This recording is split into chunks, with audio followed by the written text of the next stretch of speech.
मौजूद हैं हम अलीगढ़ में। बीते दिन औरंगजेब और फरीद की लाठी डंडों से पीट पीट कर हत्या के मामले में समाजवादी पार्टी के राष्ट्रीय अध्यक्ष अखिलेश यादव के द्वारा एक डेलीगेशन को अलीगढ़ भेजा है, जिसमें पूर्व मंत्री व मौजूदा विधायक व सांसद सहित अलीगढ़ के तमाम वरिष्ठ पदाधिकारी जो मृतक हैं उनके परिवारजनों से उनके द्वारा मुलाकात की, जिसके बाद उनके द्वारा जिलाधिकारी अलीगढ़ से मुलाकात की, साथ ही उनके द्वारा अलीगढ़ एसएसपी से भी मुलाकात की है।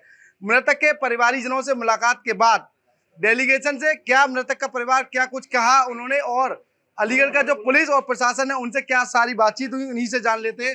स्वागत है आपका एबीपी लाइव में। किस तरीके की अब तक बातचीत हुई है और क्या कुछ निकल कर आया है? धन्यवाद सबसे पहले आपका। और जहाँ तक सवाल है फरीद के हत्याकांड का, हम लोग आज उसके परिवार से मिले और जिस तरह जो परिवार की शंकाएं थी उन सारी शंकाओं को लेकर हम लोगों ने अधिकारियों से वार्ता की और उनके साथ साथ हम लोग एक पूरा जो डेलीगेशन है इसकी रिपोर्ट अपने माननीय राष्ट्रीय अध्यक्ष जी को भी देगा और फरीद को न्याय दिलाने के लिए हम लोगों को संसद से लेकर सदन से लेकर सड़क तक जहाँ तक भी हम लोगों को संघर्ष करना पड़ेगा, हम लोग न्याय दिलाने के लिए संघर्ष करने का काम करेंगे।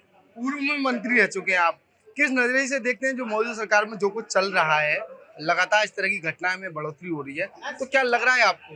देखिए, निश्चित तौर पे ये घटना हुई, जिस तरह की मॉब लिंचिंग की घटना है, जिस तरह से निर्मम पूर्वक उसकी हत्या की गई है, एक झुंड बना के गरीब आदमी जो रोटी लगा के लौट रहा था उसको घेर कर सिर्फ ये पहचान करके वो किसी एक जाति विशेष का आदमी है और उसकी हत्या कर दी जाती है।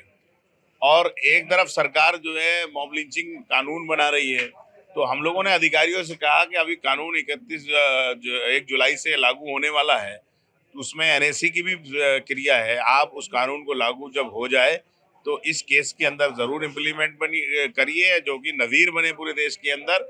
जो सरकार की मंशा है कि मॉब लिंचिंग के तहत जो हत्याएं की जा रही हैं बेकसूर लोगों की, उन लोगों को इंसाफ मिला। क्या लग रहा है, जैसे आपकी पुलिस और प्रशासन यानी कि डीएम अलीगढ़ और एसएसपी अलीगढ़ दोनों से बातचीत हुई, तो क्या लग रहा है जो कार्रवाई अब तक 6 लोगों की गिरफ्तारी हुई है, तो आगे जो गिरफ्तारियां बची हैं उनको लेकर आपको क्या लग रहा है, हो पाएगी? देखिए, जो उन लोगों ने हम लोगों की वार्ता हुई, जो उसके परिवार की शंका उन्होंने व्यक्त की, परिवार का भी यही कहना था कि अभी तक 5 दिन हो गए हत्या होने के बाद, जो 6 गिरफ्तारी उस दिन हुई थी उसके बाद कोई गिरफ्तारी नहीं हुई।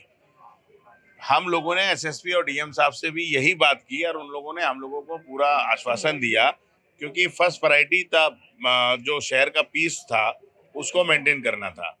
उन्होंने कहा कि हम लोग निश्चित तौर पर इसे इंसाफ दिलाने का काम करेंगे और हम लोगों को पूरा विश्वास है इसे इंसाफ मिलेगा। अगर नहीं मिलेगा तो समाजवादी पार्टी इसको सदन में भी उठाएगी। उसके लिए जहां तक लड़ाई लड़ने की होगी, समाजवादी पार्टी पहले भी ऐसी घटनाओं के खिलाफ लड़ती रही और आगे भी लड़ेगी। जिलाधिकारी अलीगढ़ से मुआवजे को लेकर कोई बात? हाँ, हम लोगों ने कहा कि पीछे सरकार के अंदर जब घटना इस तरह की कहीं पर होती थी तो बड़ा मुआवजा दिया जाता था। वो एक ऐसा गरीब परिवार है जिसकी माँ पीड़ित है, भाई के पास कोई रोजगार नहीं है, जो एक छोटा सा मजदूरी करता था, तो कम से कम 1 करोड़ रुपए का मुआवजा उस लोगों को मिलना चाहिए, उसके परिवार को कोई नौकरी कंपनसेशन मिलना चाहिए।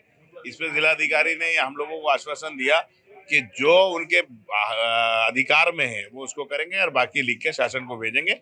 और हम लोग वहाँ मिलके मुख्यमंत्री जी से भी ये मांग करेंगे उसके परिवार की आर्थिक मदद होनी चाहिए। ये बताइए, जैसे पूर्व में आप मंत्री रहे, अब विधायक हैं, तो जिस तरह से लगातार जो विपक्ष बताया जा रहा है, आपको विपक्ष जो भड़का रहा है, लेकिन क्या जो घटना हुई है, जो घटना निकल कर सामने आ रही, सीसीटीवी फुटेज या फिर तमाम तरह की वायरल वीडियो हो रही है, उसके बावजूद भी भारतीय जनता पार्टी के लोग जो धरने पर बैठे, वो आपका क्या नजरिया? मैंने क्या कहा, हिंदू मुस्लिम सिख ईसाई एक तरफ और भाजपा ही एक तरफ, ये पूरे देश का माहौल बना दिया है। नफरत के अलावा दूसरी बात भारतीय जनता पार्टी का कोई कार्यकर्ता करता ही नहीं है। मरने वाला हिंदू हो, मुसलमान हो, सिख ईसाई हो, जिस प्रकार उसकी निर्मम पूर्वक हत्या की गई है उसको देख के कोई भी आदमी के रोंगटे खड़े हो सकते हैं। और दूसरी तरफ लोग उसके हत्या के ऊपर इस तरह के काम कर रहे हैं जो बेघोर निंदनीय है। अगर भारतीय जनता पार्टी इंसाफ वाले होते तो सीसीटीवी फुटेज साफ दिख रहा है। अगर कोई आदमी कहीं पे कोई हरकत कर रहा है उसकी जांच होनी चाहिए, लेकिन किसी को ये अधिकार नहीं है कि उसकी सरेआम हत्या कर दी जाए। कानून को अपने हाथ में लेने का अधिकार किसी को नहीं है। ये माननीय मुख्यमंत्री जी सदन में भी कहते हैं, बाहर भी कहते हैं और अधिकारी भी कहते हैं। तो हम लोगों ने यही कहा कि ये खुलेआम कानून का बिल्कुल निश्चित तौर पर हम लोग बिल्कुल क्वेश्चन लगा के पूछेंगे एक तरफ सरकार कहती है कि लोगों को इंसाफ मिलेगा और एक तरफ खुलेआम भेड़ बकरियों की तरह लोगों की हत्या हो रही है। तो हम लोग इसको पूरी तरह से उठाएंगे और उसको इंसाफ दिलाने का पूरी कोशिश करेंगे। जी बिल्कुल, साफ तौर पर इंसाफ दिलाने के लिए समाजवादी पार्टी का डेलीगेशन अलीगढ़ आया और उनके द्वारा जो मृतकों के परिवारी जन हैं उनसे मुलाकात की, डीएम अलीगढ़ से मुलाकात की, डीएम जो एसएसपी अलीगढ़ उनसे मुलाकात की। ये थे पूर्व समाजवादी पार्टी की सरकार में पूर्व मंत्री रह चुके कमाल अख्तर साहब, जिनके द्वारा जो पीड़ित परिवार है उसे न्याय दिलाने की बात कही।